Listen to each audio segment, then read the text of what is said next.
y'all, welcome back to my channel. It's been a minute. I took a break, but I'm back. If you're new here, you're welcome.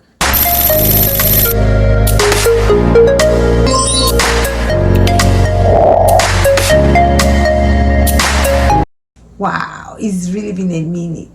Welcome back to my channel.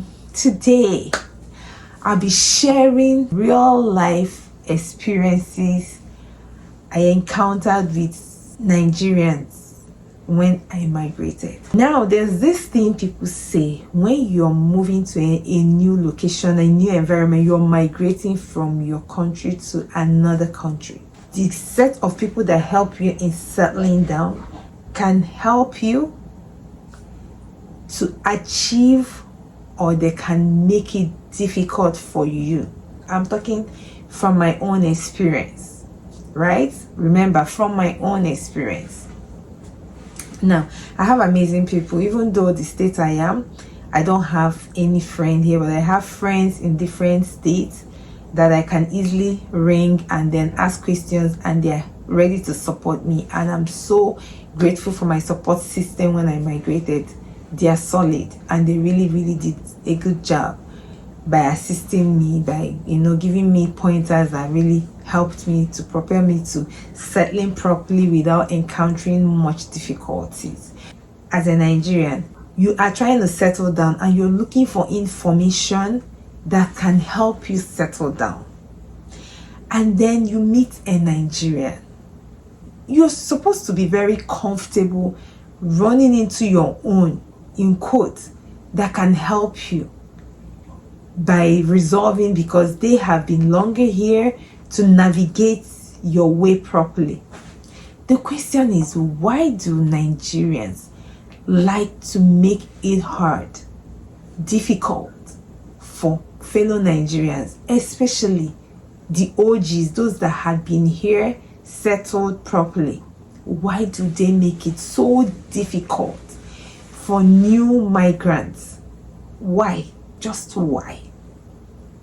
And I'll give you an instance. I migrated and I was going to do my driver's license, right? So when I migrated, I got an apartment, shared apartment, 2-bedroom flat. I shared it in Nigeria. So for someone that had been here for over 10 years, settled down, normalized, doing his thing, and I asked this dude one day, I said, please, I want to get a driver's license. How do I go about it?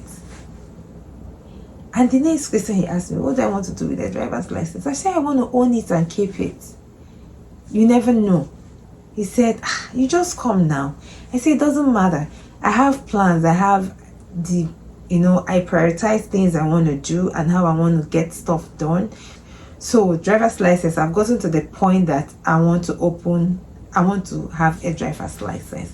What is the process? Not like I can't go on Google to check, but I mean somebody that because he drives.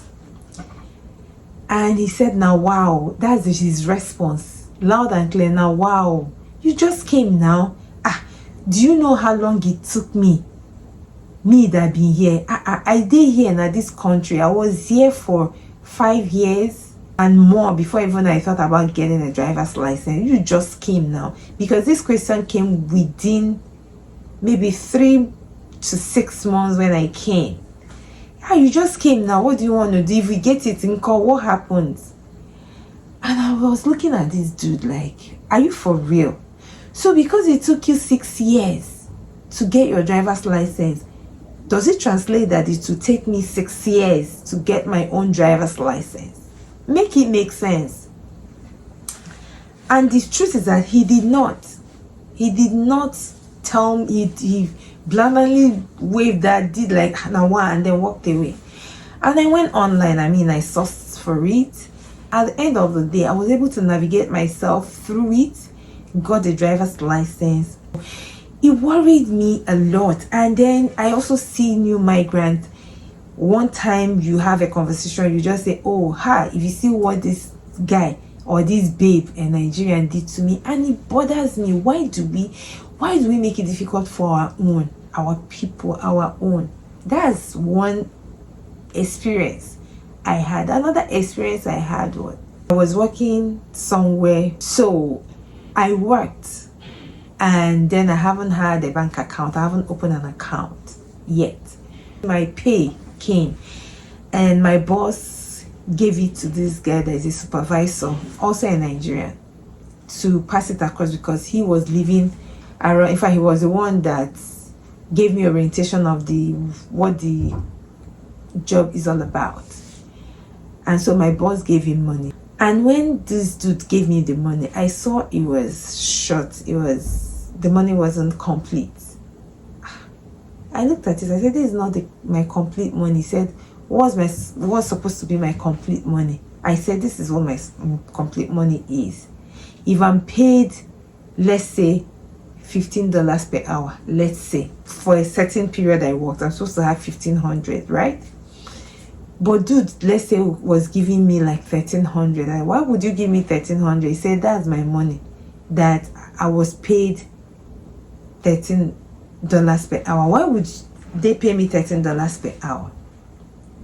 And then on top of it, he also removed like about $5 to $10 from my money. And I said, "Why?" I said, "Because he drove to go pick the money, and then while he was waiting, he was hungry.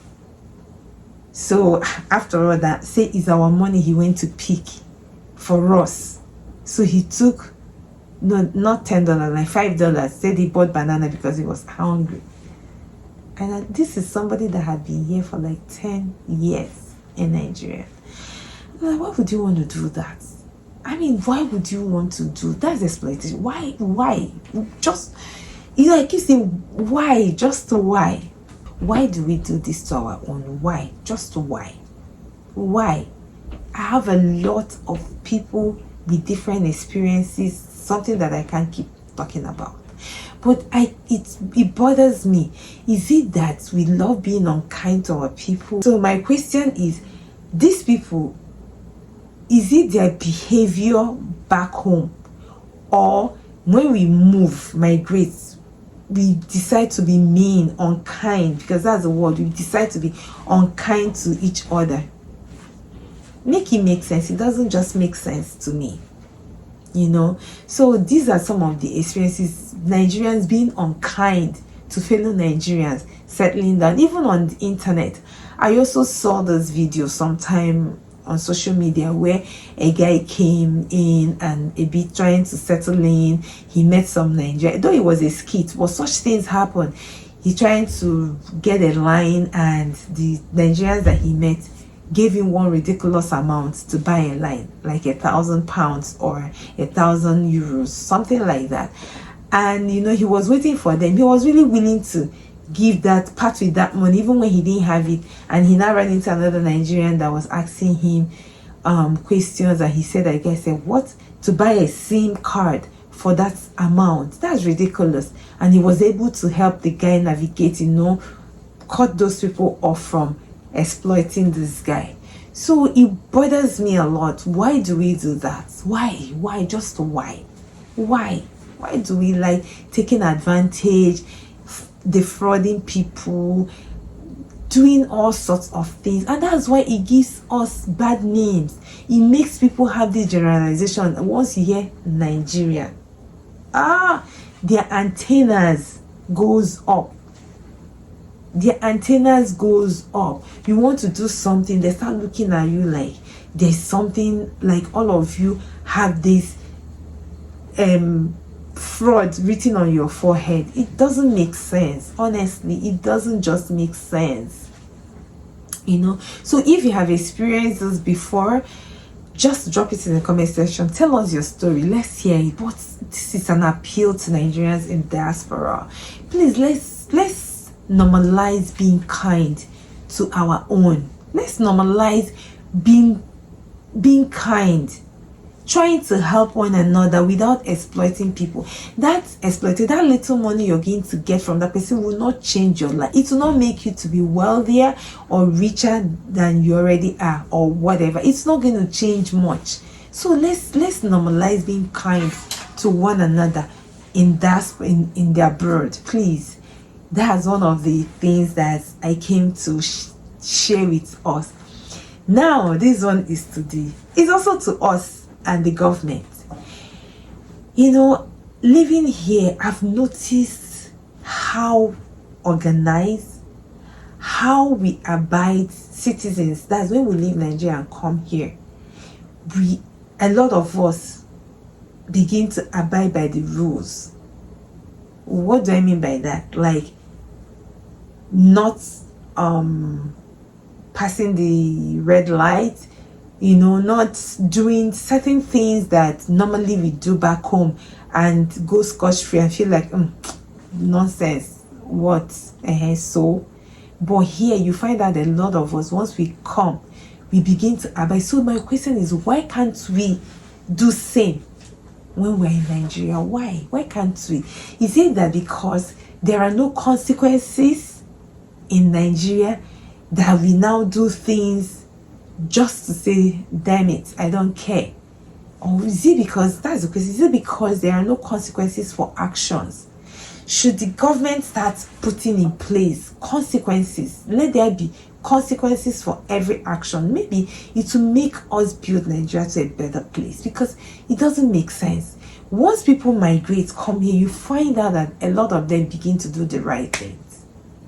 You know, we begin to do the right thing. And then the government, a lot of government officials travel abroad, their kids are here. My question is, like, I'll drop the signage. You know, driving here, you pass areas where you have autistic kids, you will see a board that will show, make understand that there are autistic kids in this location. So there is a speed limit to that, and people abide by it. You see children at play, you see a board, a signage putting children at play. You see school zone. These are measures to prevent accidents, right? So my question is, why can't our leaders, government officials, you know, those in public offices that hold public positions, they travel abroad and they see all those things? Even if we can't do it in the rural areas, why can't we do these things in places like Lagos, Abuja, Port Harcourt, the cities? It doesn't cost anything to create a billboard and put in places like that. Honestly, I don't know how we're going to make Nigeria a better place, but it starts from me, it starts from you, it starts from all of us. Because I find that when we come to the abroad, we begin to do the right things. And also the government, when they come here, they see those things and they know it works. There's certain things that you don't even need to break a bank to achieve, to make Nigeria a better place. There are certain things you don't need to break. You don't need all the money in the world to make it work.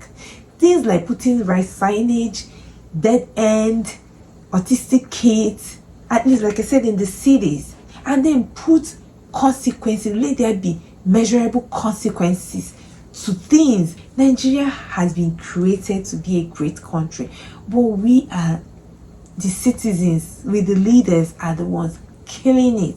That's just the conversation I came to share with y'all. So please, if you enjoy this video, give it a thumbs up. You don't have to pay to give it a thumbs up. Just give it a thumbs up now. Share the video with people, and also share your thoughts with me. If you're abroad, did you experience any of those things that I mentioned? If you didn't, if you know anybody that experienced it, are you kind to people? Do you extort from people? Which category did you fall in? For me, I don't extort from anybody. I'm even still a newbie, so I'm not even there. But even if I'm an OG, I'm not gonna extort from people. It doesn't make sense. Please, let's normalize it. Please like, share, subscribe, turn on your bell notification icon. Until we come your way next time, I love you all. Bye. Thank you for watching.